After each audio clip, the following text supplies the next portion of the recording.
Welcome to this new edition of Press Conference with Jim DeLorenzo. I'm your host, Jim DeLorenzo, the principal of Jim DeLorenzo Public Relations. You can find me online at jimdelorenzo.com. I have found that my career in public relations is my true vocation, telling the stories of my clients and colleagues in a compelling way to drive sales, membership, and awareness. If you have ever had any questions about the role public relations can play in your business or in your career, I encourage you to give me a call or send me an email, and I would be happy to share my thoughts and experiences with you. You can email me at jim@jhdenterprises.com, or you can find me online at LinkedIn, Twitter, Facebook, or Instagram, and my website, jimdelorenzo.com. You can also cell phone or text message me at 215-266-5943. I'm going to read to you something that my guest today wrote recently about our topic today. And he says, brands investing in public relations campaigns without a process established to systematically leverage their success. Brands ignoring public relations altogether because they view it in a separate silo than marketing. In both cases, credibility marketing is the solution. Brian Hart is my guest today. He's been my guest once before, and we're going to be talking about credibility marketing and taking advantage of good publicity and leveraging it for more good publicity and business. Brian is the founder and president of Flackable, an award-winning public relations agency representing financial and professional services nationwide. The agency, which he bootstrapped in 2014 at the age of 27, guides growth-driven brands to new levels of credibility, authority, and influence through its innovative, integrated approach to public relations. Brian leads and mentors a growing team of top public relations talent who routinely land Flackable's clients in top news outlets, including the Wall Street Journal, CNBC, Fox Business, Bloomberg, Forbes, Barron's, U.S. News and World Report, the Associated Press, Reuters, and various industry trade publications. I'm honored to be able to welcome back my growing friendship and relationship with Brian Hart, the founder of Flackable. Brian, it's great to have you on again. Jim, thanks so much for having me back. It's my pleasure. Now, we were talking about credibility marketing, building reputation and leveraging that credibility marketing for third-party validation and better business growth. If you could talk about your theory about this, share with our viewers the theory of credibility marketing. Yeah, so this goes back to the beginning of my public relations career. One of the things that I noticed is that when it came to small businesses, they would spend a lot of money on a PR campaign, going out and getting press. And there were agencies previously worked at an agency that was very good at driving that press. There are agencies across the country that are very good at driving that press and earning credibility on behalf of the brands that they represent. The problem was with a lot of small businesses, they did not have the know-how, experience, or just team and staff in place to take that credibility through earned press and to leverage it and integrate it into multiple marketing verticals. So that was the missing problem. Yes. Now the solution to that is credibility marketing, not stopping when you just earn press, but having that as a starting point to then weaving it into your branding and marketing to fully leverage it and extract the value from it and to funnel it directly to your target audiences. So that's what we're talking about when we talk about credibility marketing. And I think that's a very important point, Brian, and we talked about this the other day, but I'm all about earned media coverage and then leveraging that earned media coverage not only to build business and drive traffic to the company that's been mentioned, but also to leverage it for other earned media coverage as well. And I think that my theory about that kind of dovetails nicely with what you're talking about, because that credibility, that third-party credibility, the reputation building that entails, also lends itself to search engine optimization. It lends itself to email marketing. It lends itself to social media marketing. There's all these different avenues that we have now at our fingertips, and some people just do not know how to plug that credibility opportunity into other opportunities. Yeah, that's exactly right. One of the big problems and one of the big barriers that prevents businesses, especially small businesses, from having the right mentality and intuition to take that press and leverage it is the false notion that public relations is free advertising. So that's one thing. And every PR person, it drives them crazy when they hear that. Because we know it's wrong. And it's interesting when you encounter a client who has lived with that philosophy for a while and has even had a public relations operative, if you will, kind of tacitly approving that idea and not telling them where they're falling down on that messaging. Where it's not free advertising. It's not advertising at all, really. It's earned media coverage. It's something that you have earned through either the quality or success of your product or services, also the reputation of your executive team, but also the reputation you have with your buyers, your clients, your consumers. And when people say, well, that's all free advertising, there's no, as you know, and I know, but many people don't realize it, there is no such thing as free advertising. Yeah, absolutely. And here's what's problematic about that mentality. When you look at PR through the advertising lens and measure success versus, through a purely advertising mindset and advertising metrics, then you're looking at it as if, let's say you're quoted in the Wall Street Journal. You're having a mentality then that if the phone doesn't ring because you were quoted in the Wall Street Journal, it was a complete failure. That's an unreasonable explanation. I mean, when people come to me with that expectation that the phone's going to ring because they were quoted in big prominent outlets, and if it doesn't, it didn't work, I tell them that is completely wrong. I mean, how often do you read an article in the Wall Street Journal and call somebody that was quoted in it? Probably not a lot. That's not the way it works because it's not advertising. That's right. We are not going in for the sell with this. We're building trust and credibility. That's a great... By being an expert quoted in the Wall Street Journal. Now, doing that and leaving it alone does not directly translate into business, or it will rarely translate directly into business. But when you take that credibility and pump it into your marketing, you're essentially putting an adrenaline shot into that marketing campaign. You are increasing the likelihood of that campaign being successful because you're backing it with credibility. Right. It's not you standing on a soapbox saying how good you are at what you do. Now you've got the Wall Street Journal who's propping you up as an expert, which serves as an endorsement. It's not a direct endorsement, but it kind of is. If they're coming to you as the expert for a various topic, that's the power. And that's what that advertising mindset completely misses. And that's why I try to educate people about this all the time. If you look at it through an advertising lens, you're going to be disappointed and you're never going to get the value from it that you potentially could. That's an interesting thing that when people, sometimes I'll have people that I'm meeting for the first time say, can you get me in the Wall Street Journal? And I said, I will try. I never guarantee them, and we've talked about this before too, you don't guarantee them any publicity, any public relations opportunities without knowing that you can do it. You should never guarantee that. But at the same time, you're going to work towards it. You're going to earn the trust of that media outlet so that you can get a story about your client or your company in there in some capacity. And then, as you say, not letting it exist in a vacuum, not just letting it sit out there and saying, oh, it didn't work because nobody called us. You have to incorporate it into every level of your marketing. And I think people sometimes forget that public relations is, in and of itself, a separate and distinct discipline in an overall marketing program. It's not a tool of marketing, it is a separate discipline of marketing and advertising.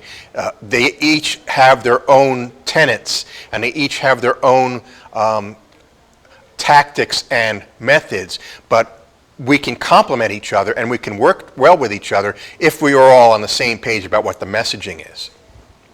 Yeah. No, I completely agree. I think also when you approach a public relations opportunity, sometimes it's that big feature. Sometimes you're mentioned as part of a larger trend or mentioned as an expert, quoted as an expert regarding a breaking news story or an emerging trend that they're covering. But anytime you look at it, you can't look at it through an advertising lens. When you do, you're going to set unreasonable expectations. With advertising, you pick the exact outlet that you want to be in, the exact message that you want to send, targeting the exact audience that you want to send. You have full control over everything. Now, the trade-off with advertising is you don't get the credibility factor. So there is a credibility and control matrix that goes on. And you've got to think about that and process that when you're understanding what you want to accomplish. So with advertising, a lot of control, a lot of costs to it too, probably, depending on who you're targeting and where you're going with the message. But you don't get as much credibility because people know you paid for that. A billboard on the highway. Everybody knows you bought that. Anybody who can write that check can have their own billboard.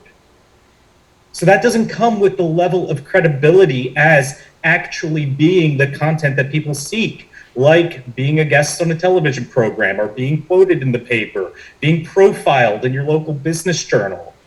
Now that you don't have as much control over. If it's true journalism, you have no control over. They're going to do their job. They're going to write the article. You do not get to go in and editorialize it before it runs because you're not paying for it. It is real journalism and real media coverage, but you get the credibility factor that you're not going to get with advertising. So, identifying that control and credibility matrix and what you're looking to accomplish is very important. And for some people, advertising is the best route. If you have to be in 100% control over what the message is and where it goes and who it goes to, PR might not be the best route, or PR should at least not be the focus of or the central component of what's driving your marketing. But when credibility is the big prize, when credibility is what you're after, and you inject that into your marketing with credibility marketing, then PR should absolutely be the driving force. I wanted to say something to you in regards to the control issue.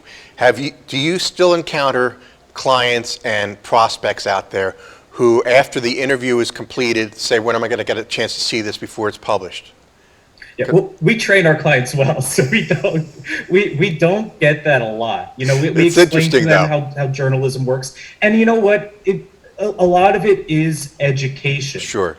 They hired us because they know that they're not experts in the media or how PR works. They don't know the etiquette. They don't know the ethics behind it. Now, a lot of them have some idea. Nobody comes to us completely ignorant. And a lot of them come to us because they want to learn. Right. They know what they don't know. And they want to constantly learn how things work so that they can get better at it and have more success with it and have realistic expectations going into each opportunity. Do we get that question? We do sometimes, but we always pair it with education. When we get that question, it's a clear signal that we haven't done enough to educate them to that point, and that we need to focus a little bit more of our time on that. Absolutely. I'm going to ask you some more questions in a minute, but we do have to take a quick break for our sponsors. But I will be right back with Brian Hart of Flackable as we discuss credibility marketing in the next few moments.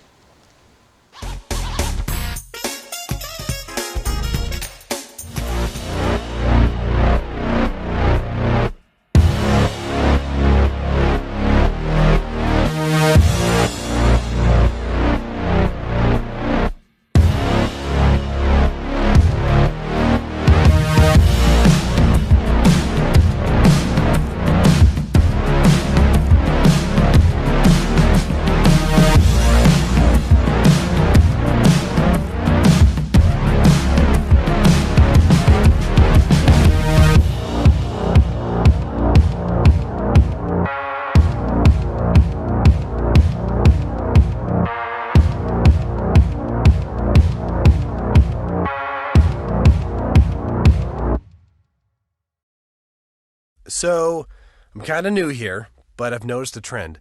My human does this funny thing where she goes around and gets all my toys, and then she hides them in that basket by the door. But it's always the same basket, and it's always in the same place. And then she acts so surprised when I find them, but, she's putting them in the same basket. Again. It's like, hello, that's where you put it last time. You were the worst at hide and go seek.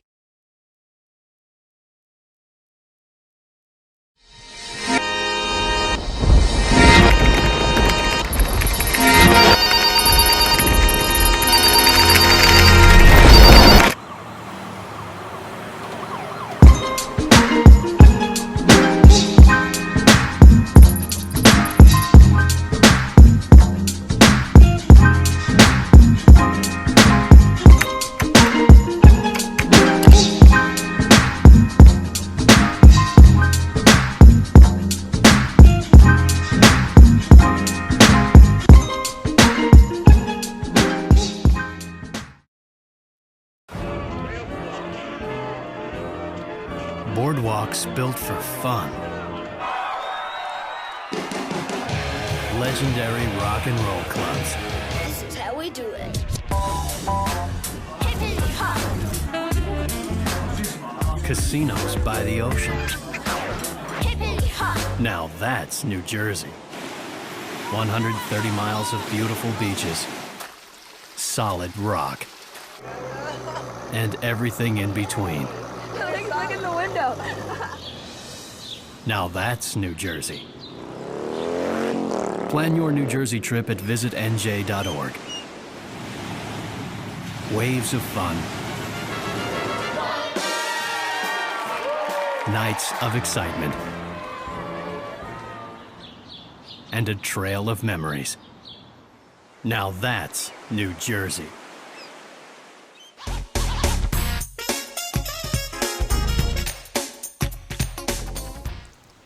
Welcome back to Press Conference. I'm your host, Jim DeLorenzo, and my guest today is Brian Hart, the founder and CEO of Flackable, one of the nation's top public relations agencies over the last few years. And we're talking about credibility marketing. And during the break, we were just talking about what small businesses don't know, when small businesses don't know what to do with their press coverage and their earned media coverage. And I wanted to ask you, Brian, I know that you built, the business model of Flackable was built on the idea of credibility marketing. Could you share with me and our viewers maybe one or two case studies of how you've seen this work best? Yes. So, when we take on a client, the first thing we want to do is learn what they're doing on the marketing side. And this is especially important with small business clients to take that inventory because they're going to realize they've got some blind spots. We'll ask them who manages social media. Some of them don't have a clear answer when they get that question. And we talk to them, okay, well, what are you going to do when we do get you profiled in your local business journal? Who's going to do what? And that's when we open the door to give them guidance. So specific case studies, we'll go back to my very first client that I took on when I founded Flackable. So I founded Flackable about 7.5 years ago. I was working for a big PR agency up in New York City. And I was sitting on my business plan, but I thought I was a year away from actually breaking away and launching it. And this was back when LinkedIn's publishing platform first was taking applications where you could sign up to publish articles directly on LinkedIn. So I applied, I got accepted, and I started publishing articles. And one of my very first articles that I published was on why third-party credibility is so important to financial advisors, where I talk about earning and leveraging third-party credibility. And this firm out in Los Angeles, they had just brought on a new head of business development. Her first job was to go out and find new PR representation. When she started her search, she came across my article on LinkedIn, gave me a call, and within a week, I quit my job and launched Flackable. They said what I wrote was exactly the mentality they were looking for. And they had worked with the PR agency prior to hiring me, The problem was they were getting press. It just wasn't translating into growth. Interesting. So I took on this wealth management firm out in Los Angeles, helped them integrate a credibility marketing system where we were getting them a steady flow of top tier press and then integrating it into multiple of their marketing verticals, getting it up on the website, promoting it widely on the website. We created an award strategy for them, made that a key component of the website. Where as soon as you go there, you see the credibility factor that they have. We took it beyond that and helped them integrate it into their email marketing and into a powerful social media strategy. So when I first started working with them, they were at about 220 million in assets under management. We helped them get up to 1.5 billion. Wow. Over the course of several years working with them. And that was the difference. They had worked with this other PR agency for a year or two, saw almost zero asset growth during that time because they weren't fully leveraging the PR success that they were getting. The PR placements that they were getting with that other agency were on par with what we were doing.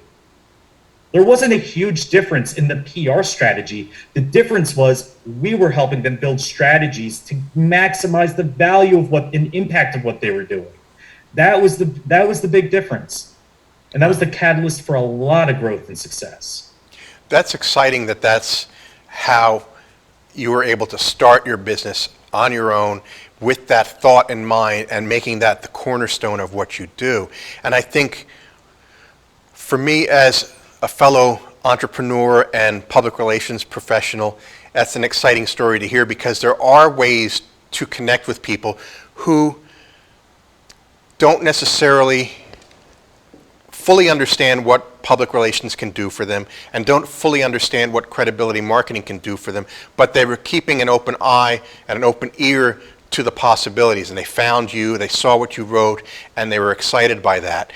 If you could, Brian, share with me one other example of how you were able to get a client to buy into the credibility marketing and some of the good results that resulted from that, that grew from that. I think the way you describe it being integrated into social media, being integrated into the overall marketing, making sure that it's a part of the website, those are all things that I think I preach as well, but sometimes they don't have the manpower to do that, and we end up doing a lot more than we anticipate. But if you could expound upon that. Yeah, no, absolutely. So, credibility marketing is certainly something that can be utilized for business development growth, but that's not always the end goal, or that's not always the primary goal or the exclusive goal. It can be utilized for recruiting and pumped into your recruiting efforts. Right now, recruiting's a big conversation that a lot of small businesses are having. Both recruiting and retaining talent is one of the biggest stories small businesses are dealing with right now. So it can absolutely go into that and be a core part of the growth strategy when a growth strategy is centered around bringing on talent. That first case study that I mentioned, that was a big part of it too. Our efforts were not just leveraged to help them bring on clients. It was also leveraged to help them bring on other financial advisors who were bringing assets with them. And a number of the advisors who joined their team, when I asked them, how'd you end up linking up with them? How'd you end up joining them? They said, well, apparently you guys are doing a good job on the PR side. We keep seeing their name everywhere. And so we reached out. So, that's amazing feedback to hear. I've got a client, we've been working with this gentleman for about a year. He, just on our last client call with him, he said, I had this prospect who's got a considerable amount of assets. He said, after the first couple times talking to him, he thought it wasn't going to pan out. Out of the blue, the guy called him up because he had just read a Kiplinger article that our client had written and shared on social media. He wouldn't have found that Kiplinger article on his own, most likely. But because he saw it in his LinkedIn feed, read it, loved what it had to say, remembered the previous conversations he had with this advisor, called him, and this advisor ended up getting the business. And it was a very, very considerable piece of business that he was able to bring on. That's the power of it. And had our advisor just written his Kiplinger article and not done anything with it, he wouldn't have got that client. Sure. No way he would have gotten that client. So that's what I preach, and that's why it's so important for anybody who's going to invest time, resources into public relations. Whether you're funding an internal team to pursue it for you, spending your own time trying to do it yourself, or bringing on a consultant, an agency to come in and take the lead. There needs to be a plan in place or a plan developed on how to maximize the impact of that investment. That's what credibility marketing is all about. I think you say it very, very clearly, and I completely agree with you on the concept of it. And I think those are some great examples you shared with me. I always enjoy the idea of positioning a leader within a business as a thought leader, as a way to enhance the credibility of the company, enhance the credibility of the services and products. And I think the credibility marketing aspect of this is very important. And I think that small businesses and entrepreneurs can invest in a public relations program that accommodates these goals without being too afraid, because I think sometimes our clients are too afraid to speak their mind sometimes. But if they have something that's compelling and they have a thought that's authentic and genuine, we can help them shape that message so that they can get something of value from that article or from that interview or from that opportunity. Brian, I really want to thank you again for being a guest today. We've had some interesting conversations over the last couple months, and I would like to continue this conversation in another way. And I will be happy to invite you back again in the near future. But unfortunately, we are running out of time for this particular episode. So again, Brian, thank you so much for sharing your thoughts and experiences with credibility marketing. I think it was very valuable today. Jim, thanks so much. My pleasure. And we will be back next week with another episode of Press Conference right here on RVN TV. If you have any questions, please feel free to contact me by phone at 215-266-5943 or via email at jim@jhdenterprises.com or through my website, jimdelorenzo.com, LinkedIn, Facebook, Instagram, and Twitter. We look forward to seeing you all again here very, very soon. Have a good day.